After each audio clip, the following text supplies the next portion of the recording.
So this is the second part of the podcast because the video ran out. Probably tell as well because I've now put a shirt on and Georgie's got a hoodie on because it's quite chilly. Yeah. So just going back to what we were picking up from where we left off, you were just saying about how you were a bit resistant at first to the programme. Mm-hmm. And you said that it all seemed a bit antiquated, a bit old-fashioned. You didn't feel like it was going to be for you. Expand. Well, I just didn't think that this 12 sentences on a scroll were gonna be the thing that fixed me. I was like, how is this gonna work? And to be honest, like you said, I didn't intellectually think that how it's gonna work or if it's gonna work or whatever. I just saw that other people whose stories seemed to have similar stories to me, or all their stories were different, but they felt like me, and they, when they drank, it had a similar effect on them. They had done these things, and they seemed genuinely happy and, positive and stuff. So I just stopped trying to figure it out, and I just, I actually gave myself 3 months. I was like, I'm gonna properly do this, because before I kind of dip my toe in, but then be off doing my own thing. Give myself 3 months, and at this point I was off work with mental health stuff, and it's one of the suggestions for new people is doing a meeting a day for 90 days if you can. So I did that, and that kind of, it's good because it's doing something, it's action. It's not sitting and watching something or reading something. You're going and you're talking to people and you're listening to real people, and it's so much more powerful, I think. And connecting with other human beings. Yeah, it's that's what we're meant to do as humans, and I feel like the self isn't a very good site for meaning, and too much time just in your own head is just I've never really been able to figure anything out that way. It's when I'm with other people and having conversations or listening to someone else's story, or that's being somewhere out in nature and not just sitting in my very small world, which my world had become, and figuring it out that way. That's not the way to work things out. So I'm not giving myself a choice in the matter. I am going to do this for 3 months, and that's it. So because before it was the whole toing and froing of I just don't know if I should do this. I still don't really think I'm an alcoholic. I think I just drink a bit too much, and is this all a bit much? And friends saying I think you're taking this a bit far, or you end that bad, and all these things. So those are so exhausting, having that constant dialogue of not sure, I just don't know what I should do. So you're 1 foot in, 1 foot out sort of thing. Yeah, and then as soon as you just take away that decision, that mulling over and just say, right, I'm just going to do it, it's almost like a relief in itself, because you're I've just given up on trying to work this out, and I'm just going to do it and then see what happens. And I suppose for me that was the first time I actually did surrender, and I did give my life over to a higher power, because I was giving it to AA, I was giving it to the programme, and I was giving it to the people that were looking out for me, and I wasn't holding on to the reins at that point. So yeah, that was my first experience of really letting go, and just handing over the results of what happens. Interesting what you said about challenges of having friends, maybe family members, thinking, you're not that bad, oh, you're spending way too much time there. I've had similar experiences. There's definitely more of a respect that it's just something that I do. Yeah. But initially it was come on, you're a bit keen on this, mate. Yeah. Live a little. And on some level, like there was definitely, I think in my first year, and in a sense I always think there's nothing wrong with this in your first year, like being a little bit obsessed with it, you know, and getting really stuck in to recovery, I think is only a good thing. Yeah. Because what else are you doing? And that's the thing, like you can't take alcohol or drugs away from your life but keep everything else the same and expect your life to get better. It's like you have to replace it with something, and like if that's meetings, that's fine, like that's great, that's amazing, like it's I just think that you can't take away like this huge thing in your life and like not replace it with anything and expect things to change. So like you say, I think some people might say that going to a meeting every day is weird or obsessive, but if that's the only way to stop yourself from going back into that same destructive cycle, then it's fine. And you know, as you get weller, then your life does expand, and recovery still has to come first, but it's by no means like what you spend all your time doing. It's, you know, you do lots of other things. Yeah.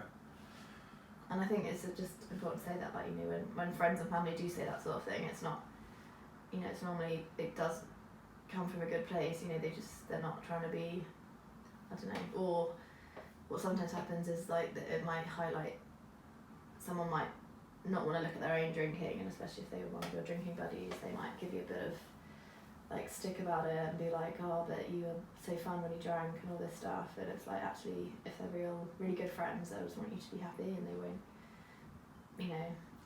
The thing is, now my old good friends, they will take the piss, but I want that, you know? Like it's like this banter, like kind of like, oh, the loser friend that doesn't drink, you know. But it's not. That sounds quite mean. It does, doesn't it? But it's not. I'd rather that. Yeah. Then everyone like treading on eggshells around you. Yeah. Like, I don't know what to say. I don't know whether to invite him to this. It's like, just invite me, and I'll just I'll be fine. Exactly. And I if that's I'm quite happy to take that on, I guess. Yeah. And I need friends to. Friends are there to help you not take yourself so seriously. So true. And that getting stuck in your own head thing that we talked about, and spiritual high horse. Yeah. Like, or too much contemplation, I just need to go out with my friends and then just like take this out of me, and just not, like you say, just talk about nothing, and you're like, whoa, I got a bit deep there for a second, and like, it's like it's balance, isn't it? Like balance, everyone talks about balance, and that's, I think as alcoholics or addicts, you're a bit of an extremist, so never will it be like, I'm going to stop now because that was good and I've done enough of that. It's like, I will continue until I don't know, I can't possibly do anymore or something. But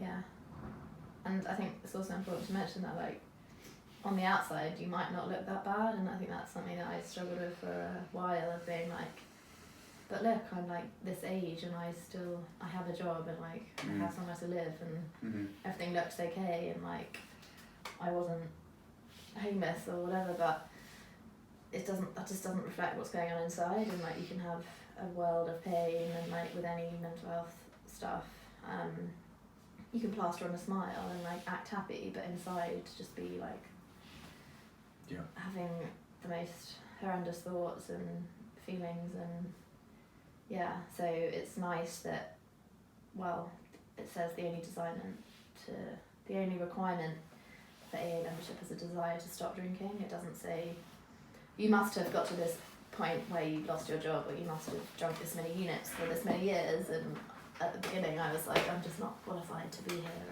and but it's not, it's about, you want to stop drinking because you realise that that's the thing that's preventing you from like living the life that you want to live. So and I same as you, I hadn't lost, you know, on the outside job, you know, well paid job, had a place to live, I had plenty of friends, but I was like you, I just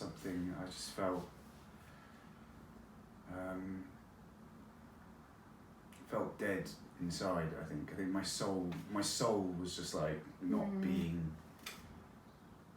nurtured or something like that. Some way I could describe it. I mean, it wasn't until I properly got into the work with a sponsor that I started to see why I may have been feeling the way that I was feeling. The addiction makes you so disconnected from other people, from So the disgusting. world, from any kind of spiritual like life, and it is like, you know, someone who has looked after recovery says it's like addiction's a journey into isolation, and it's like the more you progress, the more isolated and the smaller your world becomes, and because you can be with other people and still feel like lonely and alone, and no one here understands me, like I don't belong here. And yeah, it's a horrible place to be. So it's never too early to ask for help or to tell someone that you think you have a problem, and yeah, I think that's just important to mention. Yeah, 100%. And that's like when I was still in the active addiction, it was that kind of outsider looking in and just like seeing people just going about their days and doing normal stuff and just kind of just being like, how are you doing that? Like, how are you doing that? I didn't get that. Why am I not like? Why do I feel so different to everybody else? It's almost like it's probably because you're going to pick up drugs at 6 o'clock in the morning. Most people aren't doing that, you know. But that was my way of connecting. I was like, did I miss the subject in school which taught everyone like how to do life? Because I just don't know how to do it, and like everyone else just seems to know. And I was just like, yeah, fighting against. I didn't want to grow up, I suppose. I just wanted to stay like. I didn't want to take responsibility. I wanted to just. But I didn't know how to. So, and I think there's that weird thing of like you feel so shit because you've had this cycle of like constantly disappointing yourself and hating yourself so long that you're like, I actually don't deserve to have a nice relationship and a nice house and all this stuff because I'm a piece of shit. So it's like it's all just a big like self-perpetuating cycle, isn't it, really? Yeah. Do you feel like now you actually know? Because I still so I'm quite into like setting goals and stuff myself, and I think you'll find that quite a lot of people in recovery are quite driven. Quite driven people in a way. Like they don't necessarily know what they want, but they're like they'll work hard and work hard, play hard kind of mentality, isn't there? But do you feel like you have a clearer idea of kind of what you want, like what I want in terms of like life vision? I don't have a clear idea, to be honest. It changes quite a lot. Quite indecisiveness is one of my traits. But I also think it goes back to that thing of I don't think I really know what's best for me, so I don't trust myself that much in terms of like if I go out on a limb and be like, yes, this is such a great idea, and focus on that too much, I'm just gonna be missing all these signs that like my high power's put in front of me, and I'm just like too blinkered to. And I actually don't have like a fixed thing of I sometimes entertain the ideas of like I wanna have kids by the time I'm like 40 or something, but then I'm also like quite like the idea of like maybe fostering or something like that. So it's like I never stick too rigidly to something because I think I've just learned that there's a saying of like I don't know, God laughs at our plans, or like life happens when you're busy making other plans or something like that, and it's just like, I think it is better just to feel like you're going in a direction, but it to be loose enough that you don't get disappointed if things don't go the way that you planned, and also like there might be something way better for you that you just don't know about. So I don't know. Yeah. I like that. What about you? Do you have a 5-year plan? Well, I mean, no. I've started putting things down in terms of what I'd like. Putting things down on paper. Yeah, I started like writing stuff down Okay, that's good. because I think what I do day to day, in terms of like where I want to be in the longer term, like what I do day to day is going to determine, Yeah. like, at least not like arrow to the bullseye, but it's going to determine kind of. Yeah. And you know, that's where the opportunity, you know, where energy goes, energy flows, right? That's what they say. So, you know, obviously program stuff comes first, has to come first for me, but I think it's also okay to have an idea of what you want. It's a difficult one, isn't it? But I think this goes back to what we were saying about like how the handing it over thing. Yeah. And how I think we lost that, didn't we? We lost that part of the podcast. Oh right, from the previous episode. Yeah. And how when you first come in and people talk about handing it over, and you're like, does that just mean that I just like, you know, do this metaphorical handing over and then I just don't do anything and like my life will be amazing? And it's not. It's like you do have to make decisions and be proactive and like put in the action and make an effort and things, but you just don't hold on too tightly to the results of that. And if things don't go differently, you kind of just adjust to it, and you're like willing to do that rather than like, you know, being so like driven on this path that you're actually just like causing chaos really. And I think one thing is what's really funny about recovery is that I think some people think that all of a sudden when they go in, it's like, oh, now anything that I ever wanted is gone, it's vanished. But one of the sort of main slogans, if you look at some like the chips, it says, "To thine self be true." To thine own self be true. To thine own self be true, which it's like do what makes you happy. Like, yeah, and I think God wants you to be happy. Like high pounds, be happy.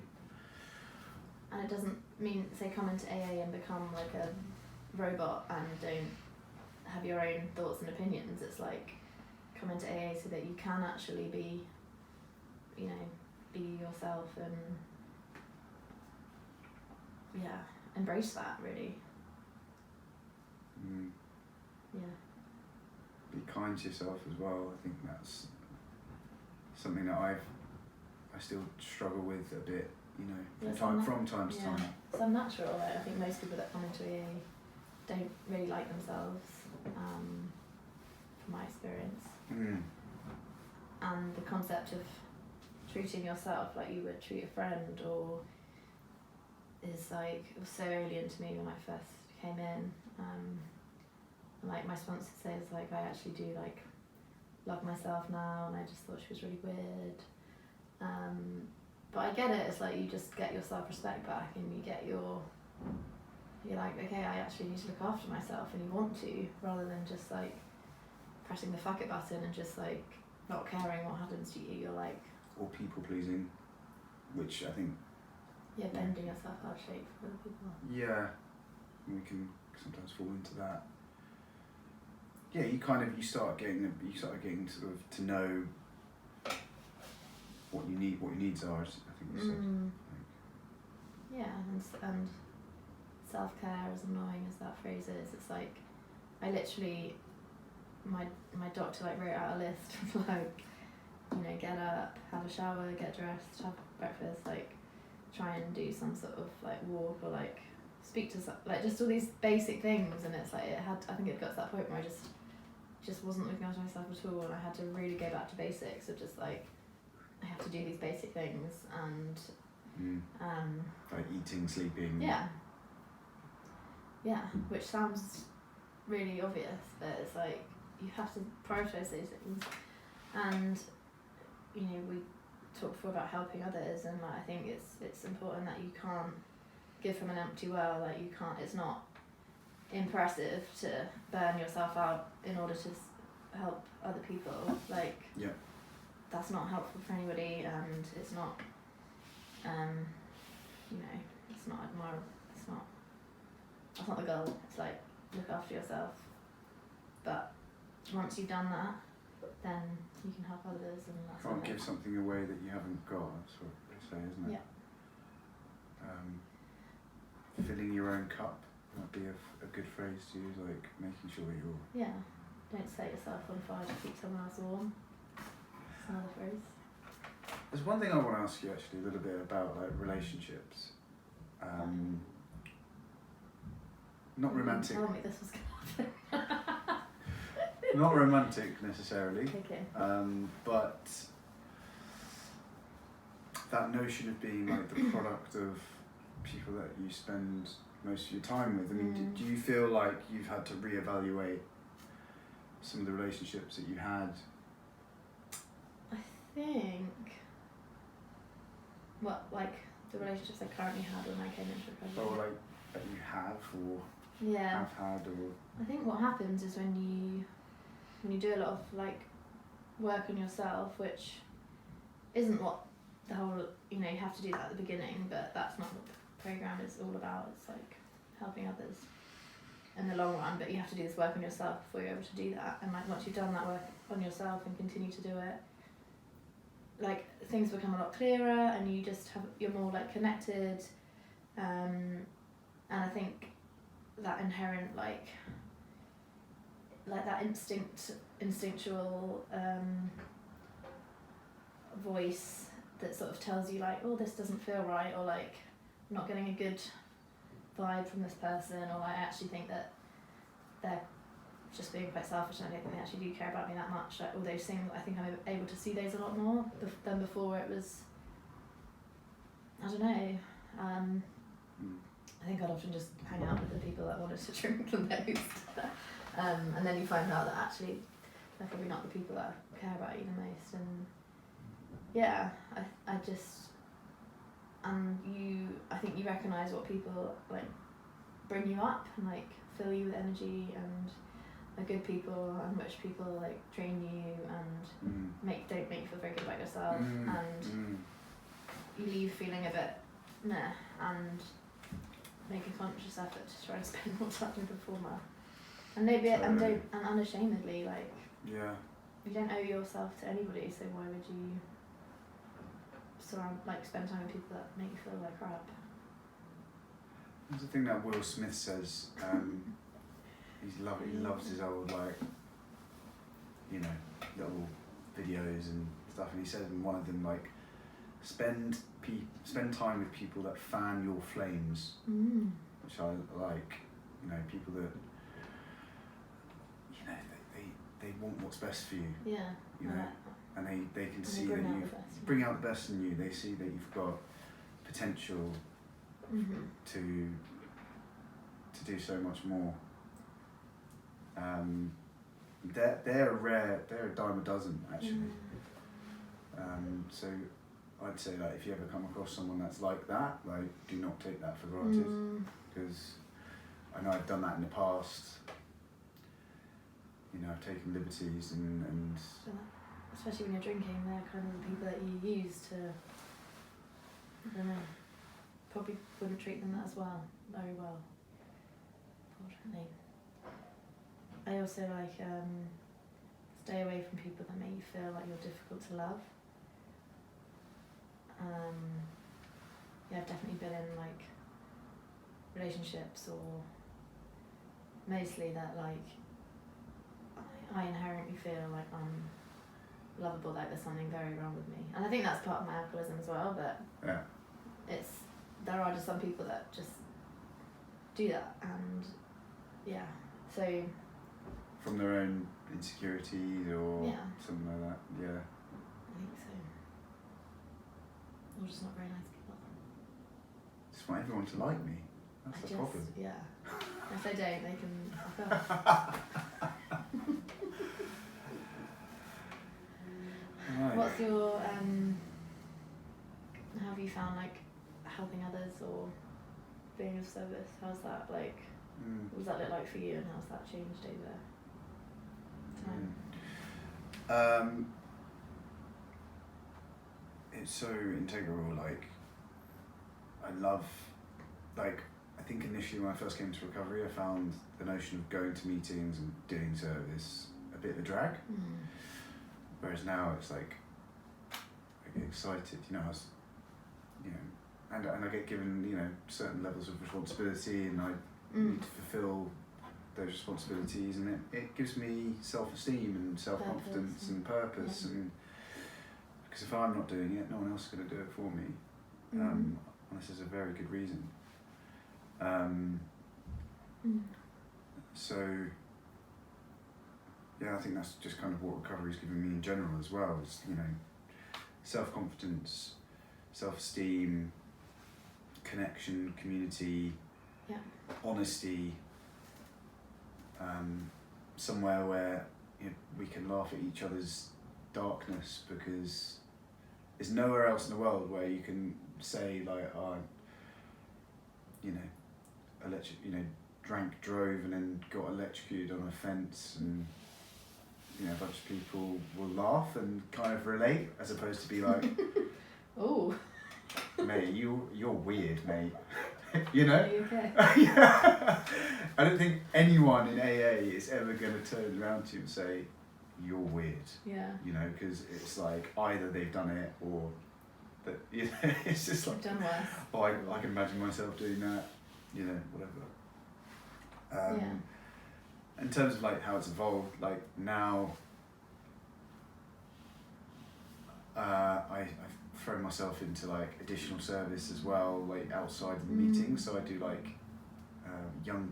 I help younger people do more service outside of AA meetings, which is also rewarding, because it's like giving other people that gift of, because I know from my experience, having like, for example, speaking in a school, how rewarding that feels afterwards, you know, planting a seed, but being able to facilitate, you know, to give people that gift as well is awesome. So that's been cool.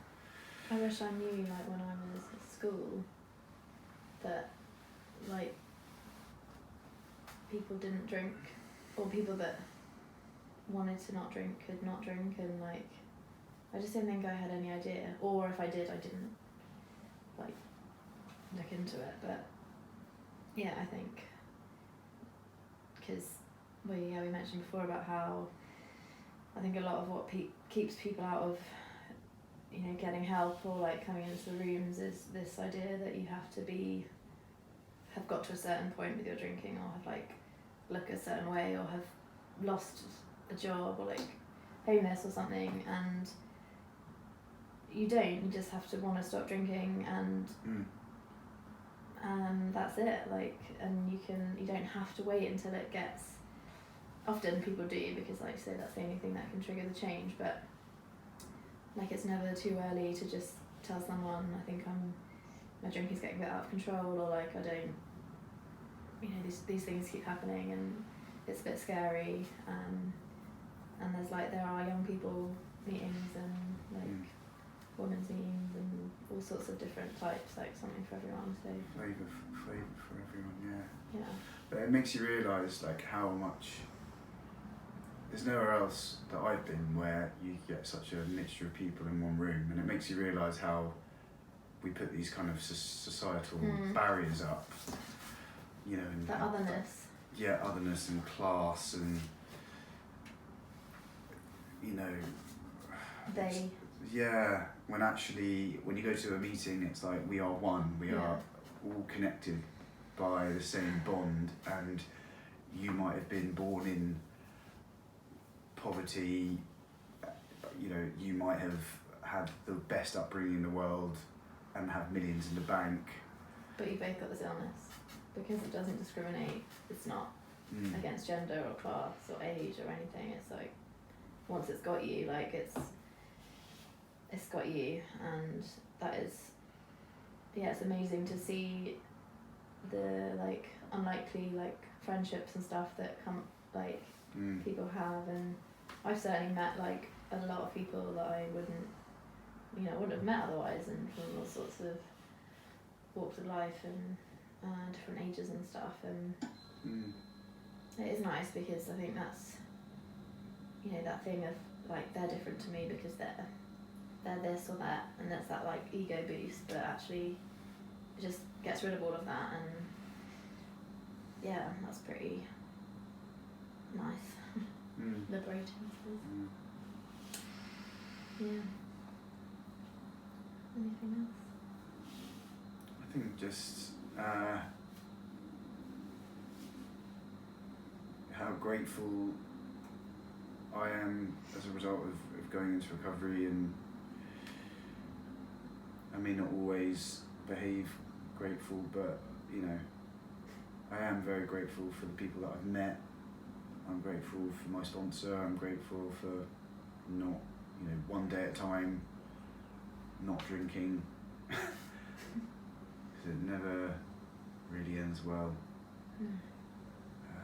What do you think has been your like biggest like surprise about recovery or not drinking?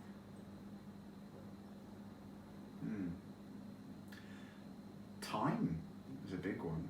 Like having time to do things that you know are of interest, even if that just means like not waking up super late, you know, waking up at a reasonable time and like. So it seems people listen and be like, what? But I totally like get those it. really basic, simple things. It's not like oh, I've got more money in the bank, and although you probably will do, but like it is literally just being able to wake up and just know that there's unlikely that you've done anything that you massively regret from the night before. And my health, like I'm so grateful now, like for my health. Like, you know, I still am sort of active, but you know, I used to be really sporty, but I just like douse myself in booze, you know, and just so bad. Like my body is just. Your body's grateful that you can drink. My body is grateful for that, for sure. And like having choices, I think I sort of feel like when you're stuck in that cycle of like addiction and constantly letting yourself down, letting everyone else down, being disappointed, blah blah blah, you're like you constantly feel like you're chasing a tail and you're trying to catch up or keep up or something. I used to feel like I was just sort of like walking on a tightrope, and like anything was just going to blow me off course, and I was just like clinging on for dear life. And now it's like, yeah, it's just, you know, you can breathe and like decide peace of what mind. you want to do today, and it's not like you do have a choice. It's not just lying in bed with that horrendous fear of like what you've done or who you've offended, and like not wanting to face anyone. And I think having that guilt and shame like gradually being lifted is such a gift. Yeah. Well, hopefully that's all been caught on camera this time round. Can you imagine if it's not? I'm not doing this the third time. No. Thank you for listening, and I'd like to end on, you know, if you are struggling or you know someone that might be struggling, you know, what we were just talking about, like recovery has been, you know, we've had so many fruits from recovery. You know, I'm a couple of years in, Georgie's 19 months in, you know, and we're happy customers. And I'll end on, finally, I am going to be doing some exercise like based outdoor training sessions in Brockwell Park from here on in. So if you are interested in that, then do drop me a note and we will find a time to meet. It'll probably be mornings around 7:30 during the week. When it's just about getting light any earlier than that, we're doing it in the dark, so it's not great. Anyway, thanks again, Georgie. And catch you for the next episode, which I plan to put on here again same time next week. Bye. Bye.